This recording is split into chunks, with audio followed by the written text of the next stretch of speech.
Pergerakan nasional dibagi menjadi beberapa pembabakan, ya. Pembabakan pertama itu adalah pergerakan awal, gitu ya. Nah, pergerakan awal ini adalah ketika Budi Utomo itu muncul. Ada 3 organisasi yang muncul di periode awal itu. Terus kemudian masuk periode yang kedua. Periode kedua ini apa kira-kira? Periode yang kedua. Periode nasionalisme politik. Yes, periode nasionalisme politik. Kenapa dikatakan sebagai nasionalisme politik? Karena pada periode ini muncul apa? Ayo. Karena periode ini muncul organisasi yang bergerak di bidang politik, ya. Kalau sebelumnya ada Budi Utomo misalnya, Budi Utomo itu bergerak hanya di bidang sosial, pertanian, ya, kebudayaan. Budi Utomo di bidang situ. Terus kemudian ada Sarekat Islam. Sarekat Islam itu di bidang perdagangan awalnya, walaupun pada akhirnya juga masuk ke ranah politik, ya. Tapi di awal kemunculannya masih dalam bidang perdagangan. Terus ada Muhammadiyah. Muhammadiyah itu dalam bidang pendidikan, sosial, ya, ekonomi, ya, Muhammadiyah. Nah, ini 3 organisasi yang muncul di periode awal. Terus kemudian masuk ke periode yang kedua, yaitu periode nasionalisme politik. Nah, pada masa periode nasionalisme politik mulai muncul organisasi yang bergerak di bidang politik, ya, misalnya kayak Indonesia Party misalnya. Nah, itu ya, dan kawan-kawannya. Ada banyak organisasi yang muncul di periode yang kedua. Terus kemudian masuk ke periode yang ketiga. Periode apa? Periode apa nih kira-kira? Setelah nasionalisme politik. Masuk periode apa? Ayo. Periode yang ketiga. Kalian kalau lihat paling awal buku kalian tuh ada tuh. Periode radikal. Yes, betul sekali ya, periode radikal. Nah, periode radikal ini misal gambarkan sebagai organisasi-organisasi yang keras kepala. Kenapa keras kepala? Keras kepala dalam hal positif, ya. Mereka tidak gentar sedikit pun terhadap pemerintah kolonial. Sekali berjuang untuk merdeka, tetap merdeka. Tidak takut ditangkap, tidak takut untuk diasingkan. Makanya disebut radikal. Kuat, akarnya kokoh, digoyang nggak bisa tumbang. Itu periode radikal, ya. Nah, ada beberapa organisasi juga yang muncul pada periode itu. Terus kemudian yang berikut adalah periode yang keempat. Periode apa nih kira-kira? Ayo, periode bertahan, ya. Periode bertahan ini belajar dari periode radikal, ya. Di mana pada masa periode radikal itu organisasi-organisasinya itu saking beraninya sampai kemudian ditutup oleh pemerintah kolonial. Pemimpinnya diasingkan di tempat yang jauh. Makanya mereka belajar, ya sudah, kita kemudian bekerja sama saja dengan pemerintah kolonial, gak usah masuk ke bidang politik gitu, ya. Kalaupun masuk dalam bidang politik, kita masuk ke organisasi bentukan pemerintah kolonial, ya, atau Dewan Rakyat. Nah, itu kita akan pelajari itu semua, ya. 4 periode itu. Apa saja yang organisasi yang muncul pada 4 periode itu. Nah, kita akan lihat nih secara garis besar, ya. Oke, pertemuan yang lalu kita sudah bahas tentang politik etis. Ya, politik etis ekspektasinya itu sangat positif, ya, sangat positif. Di bidang irigasi, 3C, ya, di bidang organisasi, migrasi, dan edukasi. Semuanya kalau misalnya berjalan ideal, itu bangsa Indonesia itu pasti maju gitu, ya. Pasti maju kayak Singapura misalnya hari ini. Walaupun kita lebih banyak sisi positifnya, ya. Tapi dalam bidang ekonomi sebenarnya kita sudah jauh lebih bagus. Kalau misalnya 3 bidang ini konsisten gitu, ya, sampai kemudian berakhirnya pemerintah kolonial Belanda. 3C. Lalu kemudian juga kebijakan desentralisasi, ya. Nah, tapi dalam realitanya ternyata ada banyak sekali penyelewengan yang terjadi, ya. Di bidang pendidikan ada diskriminasi pendidikan, itu ada kasta. Lalu kemudian di bidang migrasi, orang-orang yang harusnya dikirim di tempat yang subur malah dikirim di lahan-lahan milik orang Belanda, mereka diperbudak di situ. Lalu kemudian di bidang irigasi harusnya dialiri ke sawah milik orang-orang pribumi, misal pakai istilah pribumi, ya, tetapi dalam kenyataannya dialiri di lahan-lahan milik pemerintah swasta, ya, milik perusahaan swasta orang Belanda seperti itu. Ekspektasinya seperti itu, realitanya seperti ini, ya kan? Tapi di balik pahitnya politik etis itu ada hal yang sebenarnya patut kita syukuri gitu, ya. Nah, bisa tunjukkan kalian dengan melihat 2 orang ini. melihat dua orang ini. Ya. Ada yang kenal atau pernah dengar nama mereka? Ini mereka berdua nih adalah orang yang mendapat hasil positif dari politik etis itu. Nah, kenapa foto mereka Mister tampilkan ya di sini? Walaupun sebenarnya masih ada banyak tokoh-tokoh penting lainnya yang bisa Mister masukkan. Tapi kenapa Mister memilih mereka berdua? Ada yang tahu tidak siapa mereka? Ternyata sudah tertulis di situ ya.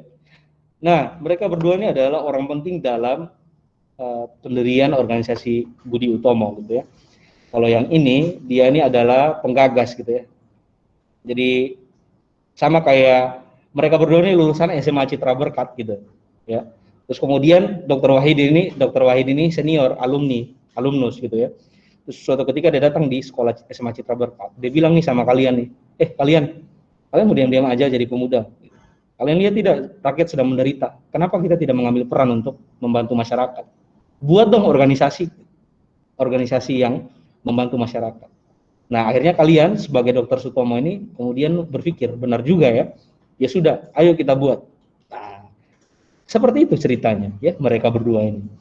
Jadi mereka berdua yang kemudian menjadi penggagas dan pendiri dari organisasi Budi Utomo. Ya.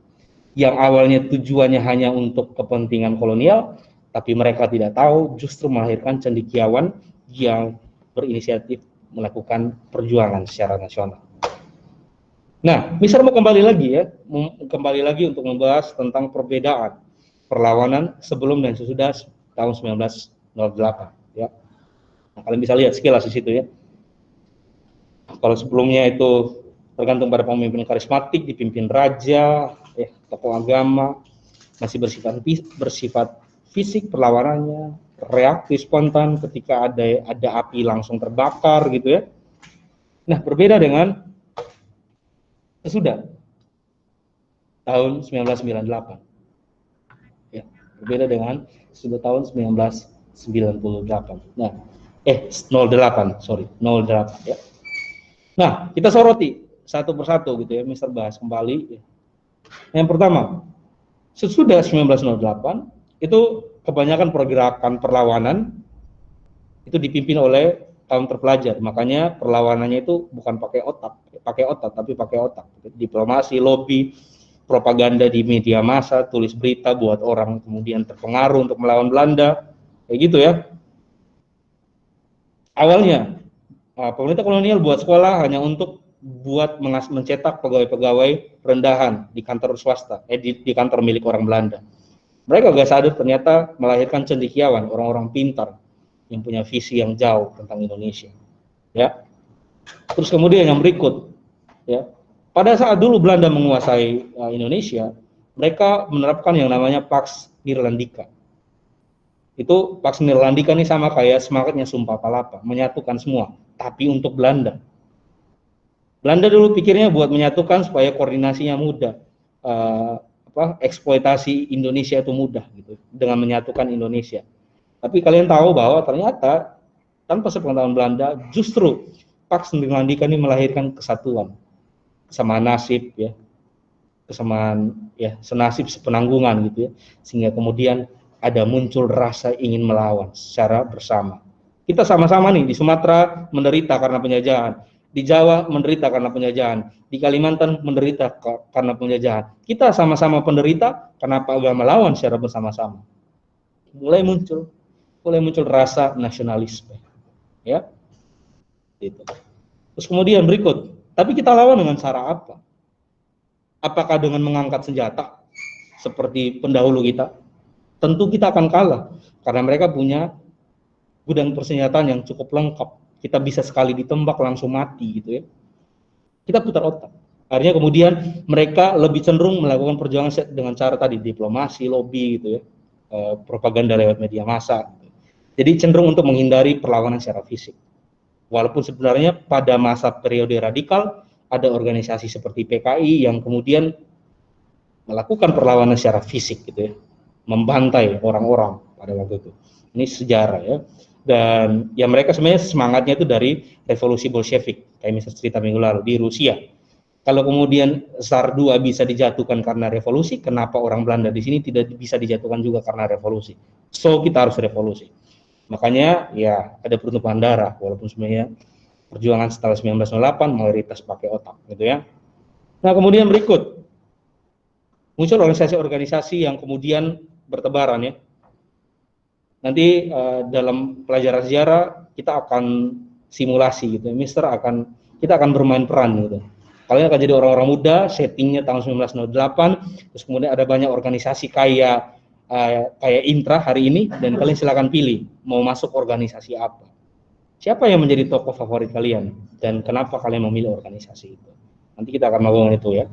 Nah, intinya banyak organisasi yang kemudian muncul gitu. Dan masing-masing organisasi itu punya ciri khas. Ada organisasi yang, nah ingat istilah ini. Ada organisasi yang kooperatif moderat. Kooperatif itu kan kerjasama. Kerjasama dengan siapa? Dengan Belanda, dengan pemerintah kolonial. Artinya mereka gak lawan secara terang-terangan. Baik-baik gitu di depan gitu ya. Terus kemudian tipe yang kedua adalah non kooperatif radikal. Nah, non kooperatif radikal ini adalah orang yang tidak mau bekerja sama dengan Belanda gitu. Orang yang tidak takut melawan Belanda. Sehingga kemudian mereka kebanyakan pemimpin-pemimpinnya ditangkap gitu, organisasinya ditutup. Jadi ada dua tipe organisasi yang muncul selama masa pergerakan nasional. Kemudian yang terakhir adalah pada masa ini mereka sudah punya visi misi yang jelas tentang Indonesia merdeka. Ya, walaupun pada waktu itu tidak menghadirkan semua tokoh dari seluruh wilayah di Indonesia, di Nusantara ya. Ya walaupun dari Sumatera ada, dari dulu NTB NTT itu disebut sebagai Sunda kecil ya. Sunda kecil ada, terus kemudian dari Kalimantan ada, dari Sumatera ada, mereka kemudian berkumpul jadi satu. Dan oke, kita harus merdeka sebagai bangsa Indonesia ya. Indonesia itu muncul dari mana? Kan sebelumnya Nusantara, Hindia Belanda. Kata Indonesia itu muncul dari mana sih? Kalian bisa lihat di halaman 142. Baca tuh sejarah kata Indonesia dari mana, ya? Itu. Muncul visi misi tentang Indonesia merdeka. Gitu ya. Nah, terus kemudian faktor apa saja yang kemudian membangkitkan itu? Perlawanan setelah 1908. Ada faktor eksternal dan juga kemudian ada faktor internal. Saya jelaskan ulang ya. Faktor internal itu karena kondisi sosial ekonomi politik yang sedang jatuh, mereka kemudian melawan. Yang kedua muncul kaum terpelajar yang tidak hanya mau belajar di dalam kelas, tetapi juga berjuang untuk kepentingan rakyat, tidak memikirkan diri sendiri, tapi juga memikirkan orang lain. Muncul kaum terpelajar. Yang ketiga, tumbuh kenangan akan kejayaan bangsa. Mereka ingat tentang Majapahit, mereka ingat tentang Sriwijaya. Kenapa tidak diwujudkan kembali di Nusantara yang sedang sakit itu? Eksternal, muncul kesuksesan pergerakan di berbagai wilayah di Asia Afrika. Ya, ada Afghanistan, ada beberapa negara lain yang kalian bisa lihat ya dalam sejarah Asia Afrika misalnya. Merdeka, berhasil merdeka. Kenapa Indonesia tidak merdeka? Terus kemudian kemenangan Jepang atas Rusia mematahkan stigma bahwa orang Asia itu orang yang lemah, orang yang bodoh. Dipatahkan oleh Jepang dengan mengalahkan orang Rusia. Jepang bisa melawan orang Eropa, kenapa kita tidak bisa melawan orang Eropa? Yang ketiga, maksudnya paham-paham baru dari luar, khususnya ini dibawa oleh orang-orang terpelajar. Ada paham liberalisme, cerita sebelumnya ya, kebijakan pintu terbuka, liberalisme, terus kemudian paham demokrasi, dan yang ketiga adalah paham nasionalisme. Paham itulah yang kemudian menjadi spirit perjuangan kaum terpelajar, memperjuangkan kemerdekaan bangsa. Seperti itu. Yes. Oke ya. Nah, kalau misalnya tidak ada pertanyaan, sekarang Mr. ajak kalian untuk berkenalan dengan tokoh dan organisasi yang muncul di dua periode saja dulu. Ya. Yang pertama, periode awal pergerakan nasional, dan yang kedua adalah periode nasionalisme politik. Silakan kalian baca organisasi yang muncul di dua masa itu dan kalian cari tahu. Cari tahu tentang apa saja. Cari tahu tentang apa saja. Yang pertama, silakan kalian cari tahu tentang nama organisasinya. Misalnya Syarikat Islam misalnya. Oh, namanya ternyata awalnya bukan langsung itu gitu ya. Kalian cari tahu. Terus kemudian yang kedua, siapa saja tokoh yang mendirikan dan terlibat di dalamnya. setidaknya yang ada di dalam buku, ya. Terus kemudian yang ketiga, bagaimana sifat organisasi? Apakah kooperatif moderat atau non kooperatif radikal? Dan yang keempat adalah silakan kalian cari tahu apa yang menjadi tujuan atau program dari organisasi tersebut. Nah, masing-masing organisasi itu punya ciri khas. Jadi silakan kalian buat, ya ini seperti membuat rangkuman sehingga memudahkan kalian untuk belajar, ya, untuk baca kembali, ya. Siapa tahu kalian bisa memorizing, kayak gitu ya. Oke, Mister akan rilis ini dalam hitungan 3, 2, 1. Silakan kalian kerjakan di halaman doc atau Word, dan nanti silakan lampirkan di halaman tugas yang Mister sudah buatkan di Google Classroom. Demikian, apakah tugas yang Mister berikan jelas? Sudah ya? Cukup jelas, Sir. Cukup jelas. Oke, kalau cukup jelas, semua instruksinya sudah Mister detilkan di dalam halaman tugas. Silakan kalian baca dengan baik, terus kerjakan. Ya, demikian dari Mister hari ini. Terima kasih banyak ya. Selamat mengerjakan